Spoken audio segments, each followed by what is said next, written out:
hakim-hakim. Ingat setelah Yosua memimpin suku-suku Israel masuk ke tanah perjanjian, ia berseru agar mereka tetap setia pada perjanjian mereka dengan Allah, yaitu dengan mentaati perintah-perintah dalam hukum Taurat. Dan jika mereka melakukannya, mereka dapat menunjukkan kepada bangsa-bangsa lain siapa sesungguhnya Allah Israel itu. Nah, kitab Hakim-Hakim diawali dengan kematian Yosua, dan pada dasarnya menceritakan tentang kegagalan total bangsa Israel. Nama kitab ini diambil dari model pemimpin bangsa Israel pada masa itu. Sebelum memiliki raja, suku-suku Israel dipimpin oleh hakim-hakim. Namun jangan membayangkan sebuah ruang pengadilan, karena hakim-hakim ini merupakan pemimpin wilayah di bidang politik dan militer.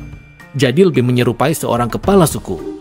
Dan perlu diingat, kitab hakim-hakim ini sangat meresahkan dan penuh dengan kekerasan, karena menceritakan kisah tragis tentang kerusakan moral bangsa Israel, tentang kepemimpinannya yang buruk, pada dasarnya bagaimana mereka menjadi serupa dengan orang-orang Kanaan. Namun kisah sedih ini juga ditujukan untuk membangkitkan harapan di masa depan, dan kita dapat melihatnya dari cara kitab ini disusun. Ada bagian besar di pendahuluan yang melatar belakangi kegagalan bangsa Israel yang disebabkan karena mereka tidak menghalau orang-orang Kanaan yang masih tersisa di sana. Kemudian bagian utama dari kitab ini bercerita tentang bertambah rusaknya para hakim bangsa Israel itu. Dan dalam kelanjutannya, para pemimpin Israel ini menunjukkan perubahan, mulai dari cukup baik, menjadi agak baik, lalu menjadi buruk dan semakin buruk. Bagian penutupnya malah sangat meresahkan dan benar-benar memperlihatkan kejahatan bangsa Israel secara keseluruhan. Mari kita dalami dan telusuri setiap bagian ini lebih lanjut. Bagian pembukaan diawali dengan suku-suku Israel yang menempati wilayah mereka masing-masing di tanah perjanjian. Walaupun Yosua sudah mengalahkan kota-kota penting di Kanaan, tetapi masih ada banyak daerah yang harus direbut dan banyak orang Kanaan masih tinggal di situ. Jadi pasal 1 memperlihatkan sebuah daftar panjang dari penduduk Kanaan dan kota-kota yang belum dihalau oleh bangsa Israel dari negeri itu. Nah, ingat ya, tujuan utama dari menghalau orang-orang Kanaan ini adalah agar bangsa Israel terhindar dari kerusakan moral dan cara-cara orang Kanaan menyembah dewa dengan mengorbankan anak. Allah memanggil bangsa Israel untuk menjadi bangsa yang kudus, tetapi sayangnya hal ini tidak terjadi. Pasal 2 menjelaskan bagaimana bangsa Israel dengan mudahnya bisa hidup berdampingan dengan orang-orang Kanaan dan mengadopsi semua kebiasaan budaya dan agama mereka. Dan disinilah kisah ini terhenti.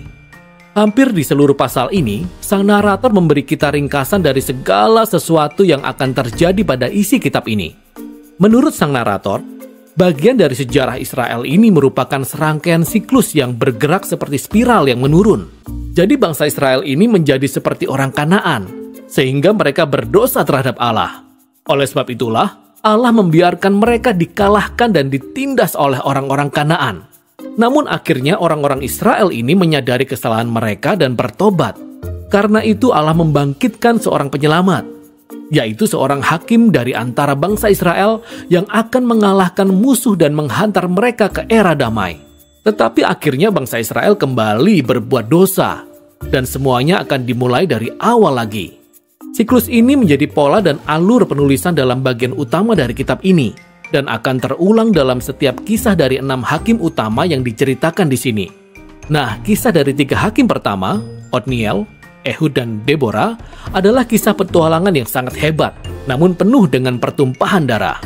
Baik hakim-hakim itu sendiri, maupun orang-orang yang menolong mereka. Semua berhasil mengalahkan musuh dan menyelamatkan orang-orang Israel. Kisah tentang 3 hakim berikutnya berlangsung lebih panjang dan berfokus pada karakter mereka yang tercela dan makin bertambah buruk. Nah, Gideon memulai dengan cukup baik. Meskipun awalnya ia seorang pengecut, tapi akhirnya ia percaya bahwa Allah sanggup menyelamatkan bangsa Israel melalui dirinya. Jadi ia berhasil mengalahkan tentara Midian yang sangat besar hanya dengan 300 orang yang membawa obor dan buyung tanah liat. Namun Gideon memiliki temperamen yang sangat buruk. Ia membunuh sesama orang Israel yang tidak mau membantu dia dalam peperangan. Dari sinilah semuanya menjadi semakin buruk. Gideon kemudian membuat patung berhala dari emas yang ia jarah dalam peperangan. Dan setelah ia mati, seluruh bangsa Israel menyembah patung itu sebagai Allah mereka. Lalu siklus pun dimulai lagi dari awal. Hakim utama berikutnya adalah Yefta. seorang perampok kejam yang tinggal di perbukitan. Ketika keadaan bangsa Israel sudah sedemikian buruknya, para tua-tua Israel datang kepadanya memohon bantuan. Nah, Yefta adalah seorang pemimpin yang sangat hebat. Ia memenangkan banyak peperangan melawan orang Amon. Namun sayangnya, ia tidak mengenal Allah bangsa Israel. Ia mengira Allah Israel sama seperti dewanya orang Kanaan, sehingga ia bersumpah akan mengorbankan anak perempuannya jika ia menang perang. Kisah yang tragis ini menunjukkan betapa dalamnya bangsa Israel telah jatuh. Mereka tidak lagi mengenal karakter Allah mereka sendiri, sehingga mereka terjerumus ke dalam pembunuhan dan ibadah yang palsu. Hakim terakhir, Simson, merupakan hakim yang paling buruk. Pada awalnya hidupnya sangat menjanjikan, tetapi ia tidak punya rasa hormat kepada Allah Israel. Ia hidup dengan sembarangan, kejam, dan sombong. Simson memang memperoleh kemenangan yang brutal dan strategis atas orang Filistin, tetapi ia menang dengan mengorbankan integritasnya sendiri. Dan hidupnya berakhir dalam sebuah pembunuhan massal yang mengerikan. Nah, ada catatan singkat di sini. Kita dapat melihat sebuah tema yang berulang di bagian utama kitab ini, yaitu pada saat-saat yang menentukan. Roh Allah memberi kuasa kepada setiap hakim-hakim ini, sehingga mereka mampu menyelamatkan bangsa Israel dengan luar biasa. Nah, walaupun Allah memakai orang-orang yang sangat kacau ini, bukan berarti ia setuju dengan mereka semua atau dengan keputusan yang mereka buat.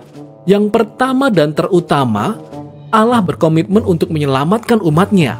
Tetapi yang Allah dapatkan hanyalah para pemimpin yang rusak ini. Maka dengan merekalah Allah bekerja.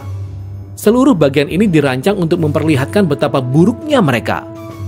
Kita bahkan tidak lagi bisa membedakan antara orang Israel dengan orang Kanaan. Dan itu baru para pemimpinnya. Bagian terakhir menunjukkan bagaimana bangsa Israel secara keseluruhan mencapai titik terendah. Di bagian ini ada dua kisah yang sangat tragis. Dan kisah ini bukan untuk orang yang lemah hati. Kisah ini disusun dengan kalimat penting yang diulang sebanyak 4 kali di akhir kitab ini. Pada zaman itu, tidak ada raja di antara orang Israel. Dan setiap orang berbuat apa yang benar menurut pandangannya sendiri. Kisah pertama menceritakan tentang seorang Israel bernama Mika, yang membangun kuil khusus untuk penyembahan berhala. Kuil ini kemudian dijarah oleh pasukan khusus yang dikirim oleh suku Dan. Mereka datang dan merampas segalanya, kemudian mereka pergi membakar habis kota Lais yang aman dan tentram, serta membunuh semua penduduknya. Kisah yang sungguh mengerikan.